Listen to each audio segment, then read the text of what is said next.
आई India के विशेष कार्यक्रम कभी कभी कभी सार में आप सभी दर्शकों का बहुत बहुत स्वागत है। मैं हूं ज्ञान प्रकाश सिंह प्रतीक। आज स्टूडियो में हमारे मौजूद हैं नवोदित कवि देवेंद्र चौहान, जो एक विद्यार्थी भी हैं। आज उनकी कविताएं आप तक पहुंचाने का कार्य करेंगे। और भाई चौहान जी, आपका बहुत बहुत स्टूडियो में स्वागत है। आपका भी बहुत बहुत धन्यवाद। आई इंडिया का भी बहुत बहुत धन्यवाद, जो मुझे एक ये मौका दिया यहाँ पे बोलने का। मैं पहली बार यहाँ पे बोल रहा हूँ आज न्यूज़ के सामने। तो जैसे कि मेरी कविताएं जो हैं, मेरी कविताएं वीर रस पे रहती हैं। मैं वीर रस पर ही लिखता रहता हूँ।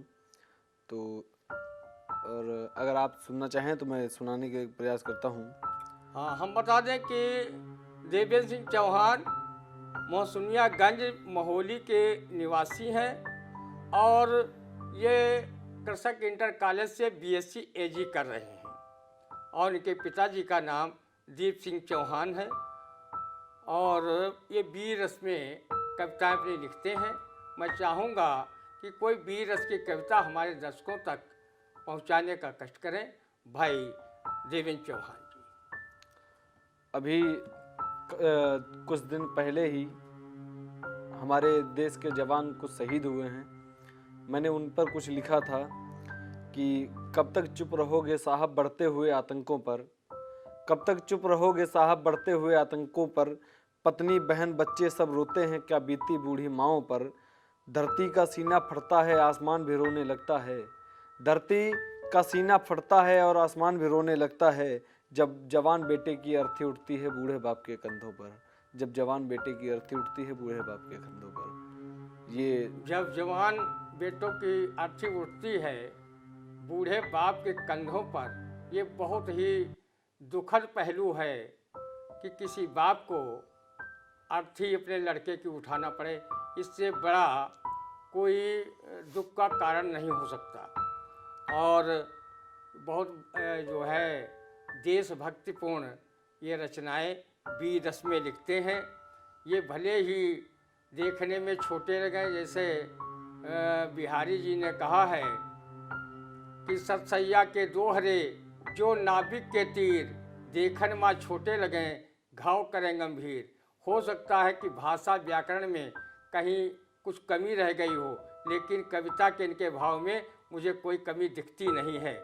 बाकी तो आकलन हमारे वरिष्ठ कवि लोग भी करेंगे, साहित्य प्रेमी भी करेंगे और इस पर कमेंट भी करेंगे। हम उनका कमेंट भी आमंत्रित करते हैं ताकि इस नवोदित कवि को आप लोगों का एक संबल प्रदान हो सके। और मैं चाहूँगा कि कोई और दूसरी कोई रचना हमारे दर्शकों के लिए सुनाओ भाई देवेंद्र चौहान जी। जी, जैसा आपका आदेश। एक छोटी सी बच्ची होती है, वो एक सवाल अपने पावन तिरंगे से करती है। तो ये सुनिएगा कि मुझ में तो बसती थी नन्ही परी सी जान, मैंने तो सरहद पे अपना बाप दे दिया है। मुझ में तो बसती थी नन्ही परी सी जान, मैंने सरहद पे अपना बाप दे दिया है। सोते जागते रोती हुई आँखों से एक माँ ने आँखों का ख्वाब दे दिया है। लाठी था बूढ़े बाप की लेकिन बूढ़े बाप ने मूंछों का रौब दे दिया है। दे दी एक भाई ने दाहिनी भुजा अपनी, एक बहन ने राखी का त्योहार दे दिया है। और अंतिम सवाल तिरंगे से करती है वो छोटी सी बच्ची। मेरा स्वागत। कि और क्या चाहिए तुझे पावन तिरंगे मेरे, और क्या चाहिए तुझे पावन तिरंगे मेरे। एक पत्नी ने माथे का सुहाग दे दिया है, एक पत्नी ने माथे का सुहाग दे दिया है। तो जवाब आता है तिरंगे का, इतना सुन के तिरंगा बोला उससे, तुम्हें एक बच्चे मैं कहानी बतलाता हूँ। भारत का बच्चा बच्चा खुद में है भारत, मैं भी इस भारत का भाग्य निर्माता हूँ। तैयार रहता है भारत का बच्चा बच्चा, खातिर मेरे ही तो जान देने को देते हैं सैनिक लहू जब सरहद पे।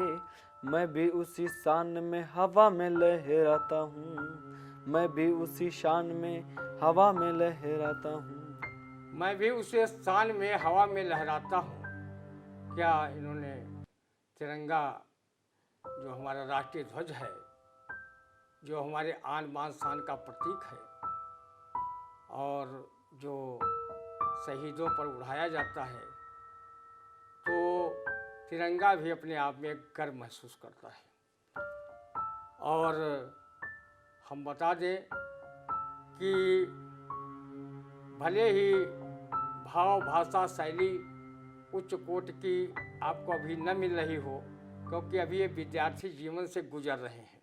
और आई इंडिया चाहे विद्यार्थी हो, चाहे वरिष्ठ कवि हो, कनिष्ठ कवि हो, चाहे जितना बड़ा शायर हो, सभी को मौका देता है। और नवोदित कवियों को तो विशेषकर मौका देता है ताकि आप लोग उनका आकलन करें और उनका मनोबल बढ़ाएं। लेकिन जो इनके भाव हैं कविता के, वास्तव में बहुत ही अच्छे हैं।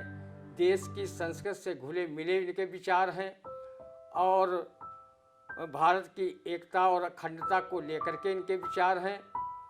तो और ये इनको ये ना देखें कि ये अभी बहुत छोटे हैं। जैसे अभिमन्यु ने कहा था युधिष्ठिर से, जिस समय चक्रव्यूह तोड़ने की बारी आई कि भाई कौन तोड़ेगा, तो उस समय अर्जुन को ये कला मालूम थी, अर्जुन मौजूद नहीं थे। तो अभिमन्यु ने कहा था, हे तात सुकुमार मत जानो मुझे, यमराज से मैं युद्ध कर प्रस्तुत सदा मानो मुझे। मैं और की तो बात क्या, मैं अधिक करता नहीं, ममान तथा निजता से समर में डरता नहीं। तो ऐसे हमारे देवेंद्र चौहान जी हैं, बहुत अच्छी कविताएं सुना रहे हैं। हम चाहेंगे कोई रचना हमारे दर्शकों के लिए और पेश करें। भाई देवेंद्र चौहान। ये मेरी अभी कुछ ही समय पहले की लिखी हुई रचना है। ये सुनिएगा कि दरिंदे द्वारा बदन को छुए जाने पर काट दे जो गले वो गले। दरिंदे द्वारा बदन को छुए जाने पर काट दे गले जो बेटियां स्वीकार हैं मुझे ईश्वर साधु संत और चंदन बंदन ये चोटियां स्वीकार हैं। देश हित में इंच इंच कट जाऊं, शरीर के अंग की बोटियां स्वीकार हैं। नहीं स्वीकार हैं गुलामी के 56 भोग मुझे, स्वतंत्रता से खाई घास की रोटियां स्वीकार हैं। स्वतंत्रता से खाई घास की रोटियां स्वीकार हैं। स्वतंत्रता से खाई घास की रोटियां स्वीकार हैं। दुनिया भर के मोहन भोग, भले जैसे तोता है पिंजड़े में बंद है, भले सोने का वो पिंजरा हो और उसे मोहन भोग खिलाया जा रहा है, जब तक वो मुक्त आकाश में नहीं उड़ता अपने को गुलाम ही समझता है। इसी प्रकार हम अगर आज़ाद भारत में रहते अपनी आज़ादी महसूस करते हैं। जब कभी हम गुलाम हुआ करते थे तो गुलामी महसूस करते थे। ये भाई जो है आज़ाद रहने की प्रेरणा करते हैं कि हमारी आज़ादी को हमेशा हम लोग अक्षुण्ण रखें। भाई देवेंद्र चौहान जी, कोई एक और कविता आप सुनाएं, फिर हम आपसे विदा भी लेंगे। एक कविता जो है ये एक हमारी लड़कियों के लिए है, बेटियों के लिए है। मैं बेटियों के लिए विशेषकर कविताएं अक्सर पढ़ता रहता हूँ। तो ये बेटियों के लिए है कि ये देश तुम्हारा अपना है, बस इसी से प्यार करो। इश्क मोहब्बत झूठी है, इसको तुम इनकार करो। अंग प्रदर्शन बंद करो, घर वालों की लाज बचा लो। प्रदूषित हुआ है जितना, अब तुम ये समाज बचा लो। लड़की हो ये समझकर न जियो इस देश में, अपने अंदर झांसी वाली रानी के शौर्य को जगा लो। सिर्फ रोटियां बनाकर घर नहीं संभाला जाता, पढ़ो लिखो आगे बढ़ो और देश को संभालो। कोई छेड़े यदि तुम्हें तो आंखों से प्यार नहीं, अंगार को निकालो। तोड़ दो कांच की चूड़ियां अपने हाथों से, हाथ में लोहे की तलवार को उठा लो। हाथ में लोहे की तलवार को उठा लो। लड़कियों की आत्मरक्षा पर इन्होंने बहुत बल दिया और बहुत अच्छी इनकी कविता में सीख छिपी है लड़कियों के लिए। और जो घोड़ा अंग प्रदर्शन है तो उस पर भी इन्होंने अपनी बात कहिए कि वो नहीं होना चाहिए, और लड़कियों को पढ़ना लिखना चाहिए, आगे बढ़ना चाहिए, आत्मनिर्भर बनना चाहिए। तो अब किसी कवि ने कुछ उल्टे सीधे कपड़ों पर किसी कवि ने लिख दिया कि भक्त मिलके कपड़े पहनिए पहनाइए, कटाक्ष किया कि भक्त मिलके कपड़े पहनिए पहनाइए, आज ही ले जाइए, बहुत दिन टिकते हैं, जो अंग छिपाने चाहिए इनमें से साफ दिखते हैं। तो ऐसा नहीं होना चाहिए। और अपनी भारतीय संस्कृति है, अपनी भारतीय वेशभूषा है। हम पाश्चात्य संस्कृति को दूर से ही नमन करें और अपने देश की संस्कृति को अंगीकार करें। ये सभी चाहते हैं, हम भी चाहते हैं, क्योंकि हम भी भारतीय संस्कृति को मानने वाले लोग हैं। लेकिन खाना पहनना और अपने तरीके से रहना, ये सब हमारे संविधान में उसका मौलिक अपना अधिकार भी है। हम मौलिक अधिकारों का पालन करें और इसी से चलें। और इनकी एक बढ़िया सी कविता है, महंगी दाल रोटी ये दवाई मार डालेगी। यानी महंगाई पर इन्होंने बहुत अच्छा लिखा है चौहान साहब ने कि महंगी दाल रोटी ये दवाई मार डालेगी, इस मुल्क को हिंदू मुस्लिम की लड़ाई मार डालेगी।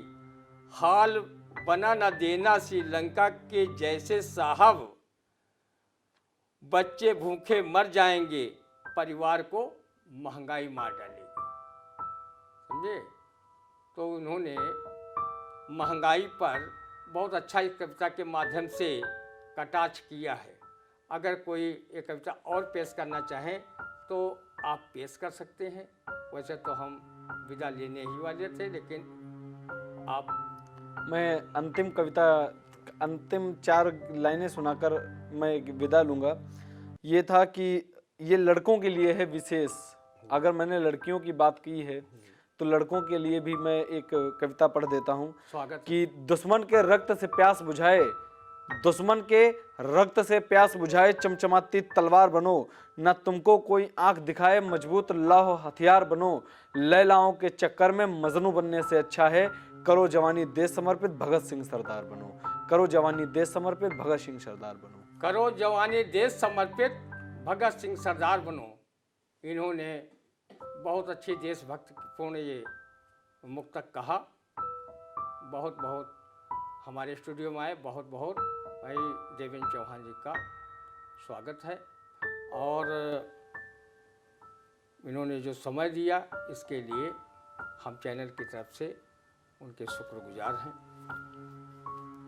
और अपने दर्शकों से बताना चाहते हैं कि जिन हमारे दर्शक भाइयों ने आई इंडिया चैनल को सब्सक्राइब न किया हो कर लें, लाइक कमेंट ज़रूर करें और इसको फेसबुक पर भी देखें और ज़्यादा से ज़्यादा दर्शक देखें। वैसे बहुत हमारे बहुत करोड़ों करोड़ दर्शक देखते हैं इंडिया चैनल। आप भी देखें, आनंद आएगा। और अच्छी अच्छी खबरें इस पर आती रहती हैं, खबरों को देखें। सीतापुर ज़िले की खबरें तो हर जगह की खबरें मिनट मिनट पर चला करती हैं। आप आई इंडिया चैनल को जरूर देखें। इन्हीं शब्दों के साथ मैं विदा लेता हूँ। अगले सोमवार को इसी समय आपसे फिर रूबरू हूँगा। तब तक के लिए दीजिए इजाज़त। नमस्कार।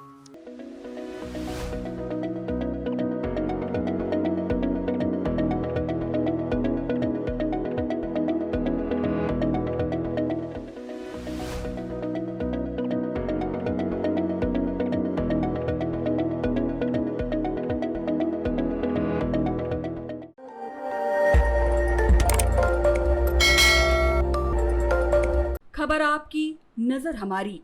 देखते रहिए आई इंडिया।